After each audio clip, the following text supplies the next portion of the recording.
What is up guys, JPR Tech here, and today we're talking lenses for Sony full-frame mirrorless cameras.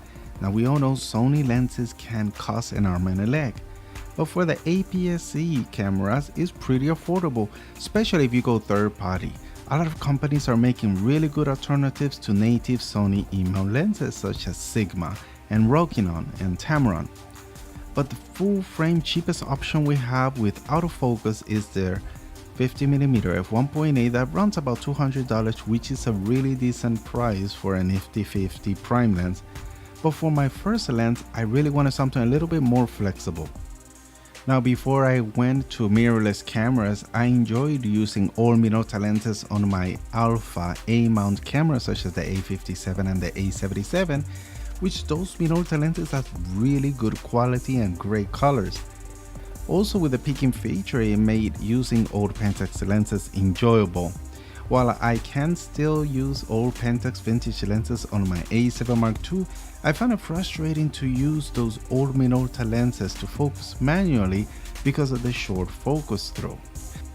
So that leaves us with just two options: either get the Sony LA-EA4 adapter that allows me to mount A-mount lenses into the E-mount system, but that adapter is so expensive, it's bulky and slow because it relies on the contrast autofocus. Or I could use Sigma's MC11, which costs only $150, so it's a lot cheaper, and if you pair that with Canon's USM or the STM lenses, you get faster autofocus, more focusing points, which actually can even use Sony's face detection autofocus, and it's quiet too. And with the cheaper Canon lenses, which actually Canon full frame lenses are dirt cheap and work great. So I ended up selling a couple of my lenses and adapter that gave me enough money to cover for my new line of lenses. So I now have the 28-105 USM Macro lens, which is equivalent to, let's say, the Sigma F for the 17-70mm lens for APS-C, which actually costs about $300, but for the old Canon it costs only $50. I also added the 100-300mm, which is also well respected for its sharpness and focus speed, and again that was only $50.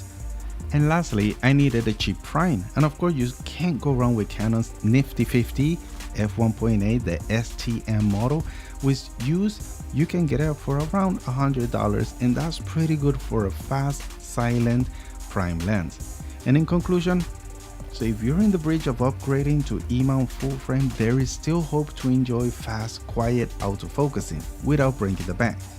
And in future videos, I'll be reviewing the performance of each lens along with my experience using the MC11 adapter from Sigma.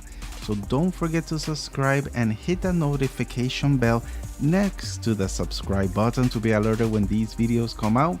And also leave down in the comments what you think is the cheapest autofocus option for Sony E-mount users. Again, thanks for watching, and I'll be seeing you guys on the next one. Peace.